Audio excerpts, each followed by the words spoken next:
بسم اللہ الرحمن الرحیم۔ عن ابی ہریرۃ قال قال رسول اللہ صلی اللہ علیہ وسلم اکمل المومنین ایمانا احسنہم خلقا۔ ابو ہریرہ رضی اللہ عنہ کا بیان ہے کہ رسول اللہ صلی اللہ علیہ وسلم نے فرمایا، مومنوں میں سب سے کامل ایمان والے وہ ہیں جو اخلاق میں سب سے اچھے ہوں، احسنہم خلقا۔ میں نے اس کے نیچے لکھا ہے کہ دین میں اگرچہ عبادات بھی ہیں، یعنی نماز پڑھنی ہے، روزہ رکھنا ہے، حج کرنا ہے، زکوٰۃ دینی ہے، دین میں اگرچہ عبادات بھی ہیں اور تطہیر بدن اور تطہیر خور و نوش کے احکام بھی، یعنی ہمارے ہاں بہت سے احکام ہیں دین میں کہ جن میں بدن کی صفائی اور تطہیر کے لیے ہدایات دی گئی ہیں۔ خور و نوش کا معاملہ بھی دین میں بڑی اہمیت رکھتا ہے۔ کھانے پینے کے بارے میں پابند کیا گیا ہے مسلمانوں کو کہ وہ طیبات کو کھائیں گے، یعنی وہ چیزیں کہ جو خبائث کی نوعیت کی ہیں وہ سب ہمارے لیے درجہ بدرجہ حرام ہے، یعنی بعض مطلقاً حرام ہے، بعض کو ناپسندیدہ کہا گیا ہے، لیکن یہ دین کا ایک بڑا باب ہے جو خور و نوش سے متعلق ہے۔ مگر سب سے زیادہ اہمیت تطہیر اخلاق کی ہے، یعنی دین کے کانٹینٹ میں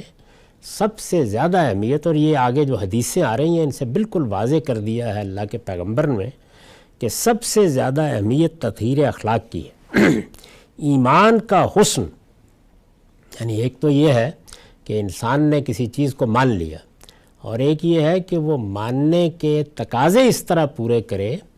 کہ وہ چیز اپنے جمال اور اپنے حسن کے ساتھ سامنے آئے، یعنی ہماری سیرت اور کردار میں یا ہمارے رویے اور طرز عمل میں جو حسن پیدا ہوتا ہے وہ حسن ظاہر ہے کہ ہمارے عقائد کی بنیاد پر ہوتا ہے، یعنی عقائد کا لفظ میں یہاں مذہبی معنی میں استعمال نہیں کر رہا۔ ہر شخص ظاہر ہے کہ کچھ اقدار پر ایمان رکھتا ہے، کچھ چیزوں کو ایک حقیقت کے طور پر سمجھتا ہے، تو اس کے لحاظ سے اگر اس کا عمل ہے، یعنی اس کے عقائد، اس کی مانی ہوئی باتیں، اس کے بنیادی مقدمات اور اس کا طرز عمل دونوں میں ہم آہنگی ہے تو اس سے حسن پیدا ہوگا، اور اگر اس میں انسان مزید آگے بڑھتا ہے تو یہ جمال بھی اپنے کمال کو پہنچتا ہے۔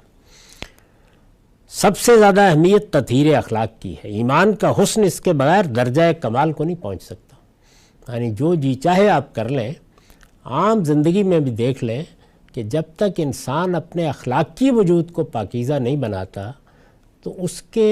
ایمان کا حسن اگر کوئی ہے بھی تو اس کے باطنی میں کہیں رہ جائے گا، یعنی ہمسائے کو یہ معلوم ہوگا، ہم نشین کو معلوم ہوگا، ہم وطن کو معلوم ہوگا، ہم کاروبار کرنے والے کو معلوم ہوگا، کسی کو بھی یہ بات معلوم ہوگی تو کیسے ہوگی؟ انسان کے باطن کے اندر جو روشنی ایمان سے آتی ہے اس کا ظہور اس کی بیوی کے لیے، بچوں کے لیے، اس کے اعزاء کے لیے، اقربا کے لیے، دوستوں کے لیے اس کے حسن اخلاق سے سامنے آتا ہے۔ یہ روشنی اندر سے باہر آتی ہی اس ذریعے سے ہے۔ ایمان کا حسن اس کے بغیر درجہ کمال کو نہیں پہنچ سکتا۔ قرآن مجید نے جگہ جگہ اس کی تصریح فرمائی ہے۔ نبی صلی اللہ علیہ وسلم کا یہ ارشاد اسی کی وضاحت ہے۔ یہ ابو داؤد کی روایت ہے، رقم 4064، اور اس میں جو اصل بات ہے وہ یہ ہے کہ اللہ کے ہاں اکمل المومنین ایمانا کون ہے، یعنی مومنوں میں سب سے کامل ایمان والے کون ہیں، تو فرمایا ہے کہ جو اخلاق میں سب سے اچھے، یعنی گویا اخلاق ہی ہے کہ جس کو اللہ تعالیٰ نے پیمانہ بنا دیا ہے کہ اگر اس میں روشنی آئی ہے، اس میں کمال پیدا ہوا ہے، اگر اس سے دنیا کے اندر خیر پھیلا ہے تو اس کا مطلب یہ ہے کہ ایمان کامل ہے، ورنہ یہ ہے کہ کوئی چنگاری تو ہے اندر لیکن وہ چنگاری بس راکھ کے نیچے دبی ہوئی ہے۔